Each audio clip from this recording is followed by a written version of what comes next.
Hello students, I am Mantisha रुबा।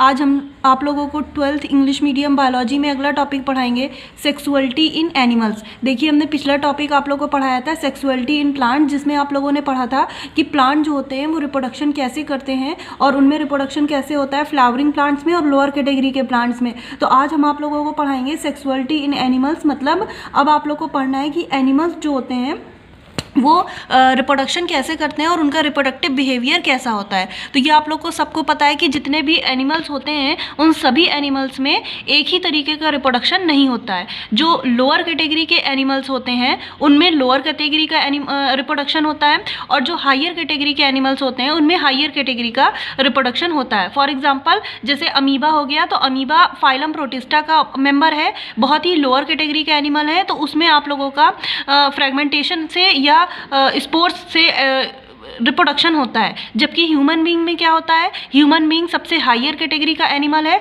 तो इसमें जो होता है रिप्रोडक्शन वो सेक्सुअल रिप्रोडक्शन होता है, बहुत ही हायर कैटेगरी का। तो एक चीज़ याद ध्यान दीजिए, जो रिप्रोडक्शन का हमने आप लोग को टाइप पढ़ाया है, 3 टाइप, एसेक्सुअल, वेजिटेटिव और सेक्सुअल। तो एसेक्सुअल और वेजिटेटिव तो लोअर प्लांट्स में होता है, लेकिन लोअर एनिमल्स में सिर्फ एसेक्सुअल होता है, वेजिटेटिव नहीं होता है। तो लोअर कैटेगरी के ऑर्गेनिज्म में एसेक्सुअल रिप्रोडक्शन होगा और हायर कैटेगरी के ऑर्गेनिज्म में सेक्सुअल रिप्रोडक्शन होता है। एसेक्सुअल आप लोग पढ़ चुके हैं कि कैसे होता है, तो अब हम आप लोग को बता देते हैं कि हायर कैटेगरी के जो ऑर्गेनिज्म होते हैं उनमें सेक्सुअल रिप्रोडक्शन कैसे होता है। देखिए, इसको समझाने के लिए यहाँ पे 2 फिगर दिया गया है।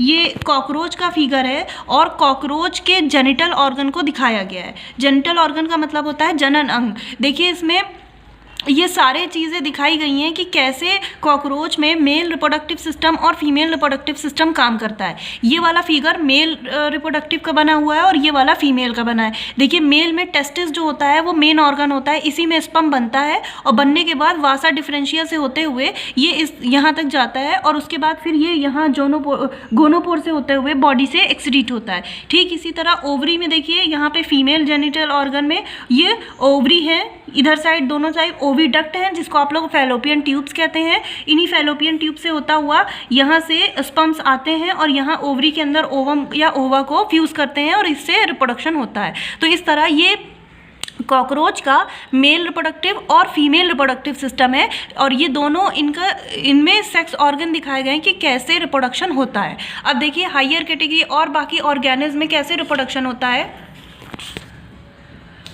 देखिए, यहाँ पे अर्थवॉर्म दिया गया है। अर्थवॉर्म आप लोग को पता है कि अर्थवॉर्म जो होता है वो बाइसेक्सुअल होता है। बाइसेक्सुअल मतलब होता है हर्माफ्रोडाइट। हर्माफ्रोडाइट का मतलब होता है कि जीव जो होता है एक ही बॉडी में दोनों सेक्स जब पाए जाएंगे तो उन्हें हम लोग बाइसेक्सुअल कहते हैं। कुछ लोअर कैटेगरी के ऑर्गेनिज्म ही बाइसेक्सुअल होते हैं, अदरवाइज सारे एनिमल जो होते हैं वो यूनिसेक्सुअल होते हैं, मतलब उनमें मेल बॉडी और फीमेल बॉडी अलग अलग होती है। बट ये अर्थवॉर्म जो है, अर्थवॉर्म में आप देखिए एनेलिडा का मेंबर है, इसमें एक ही ऑर्गेनिज्म के अंदर मेल और फीमेल दोनों पार्ट्स पाए जा रहे हैं। देखिए, ऊपर की तरफ टेस्टिस भी बन रहा है एक ही बॉडी के अंदर और नीचे की तरफ यहाँ पे प्रोस्टेट ग्लैंड वगैरह और यहाँ पे देखिए ओवरी भी बन रही है। मतलब इसका ये हुआ कि बॉडी एक ही है और एक ही बॉडी के अंदर मेल और फीमेल दोनों जेनिटल ऑर्गन ग्रो कर रहे हैं। तो ऐसे ऑर्गेनिज्म जो होते हैं वो बाइसेक्सुअल या हर्माफ्रोडाइट कहलाते हैं।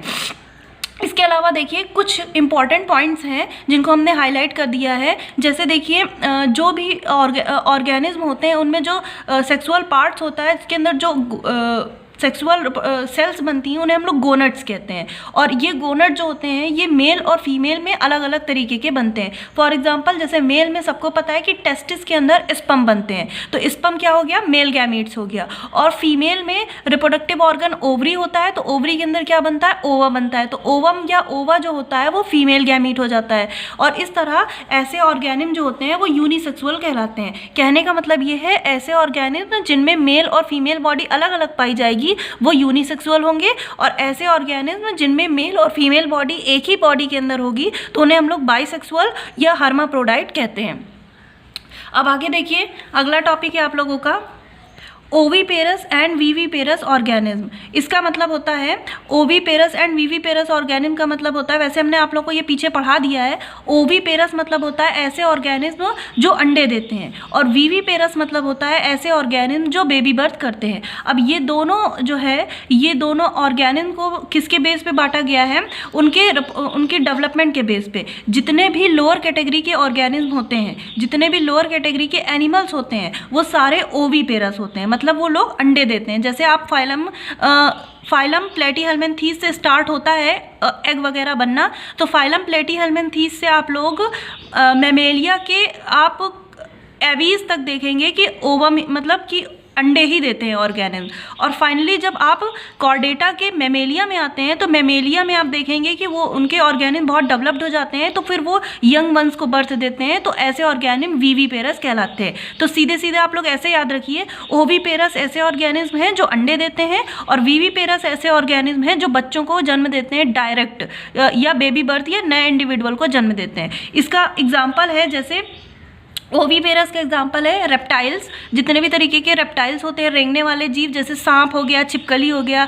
उसके अलावा बर्ड्स, जितनी भी तरीके की बर्ड्स हैं, चिड़ियाँ हैं, वो सारे अंडे देती हैं, ठीक है। विविपेरस का एग्जाम्पल है मैमल्स, जितने भी मैमल्स होते हैं वो होते हैं विविपेरस, जैसे कि कंगारू हो गया, या बैट हो गया, वेल हो गई, या ह्यूमन बॉडी हो गई, काऊ, बफेलो और डॉग, कैट। तो ये सारे ऑर्गेनिज्म जो हैं वो यंग वंस को बर्थ देते हैं, तो ऐसे ऑर्गेनिज्म जो है वो विविपेरस कहलाते हैं। तो अब आप लोग को ये दोनों टॉपिक तैयार करना है। अब इसको आप लोग पूरा तैयार कर लीजिएगा। अगले टॉपिक में हम आप लोगों को पार्थिनोजेनेसिस और एस्ट्रस और मेंस्ट्रुअल साइकिल पढ़ाएंगे। इतना आप लोग तैयार कर लीजिएगा और नोट्स में इसको लिख लीजिएगा। Thank you.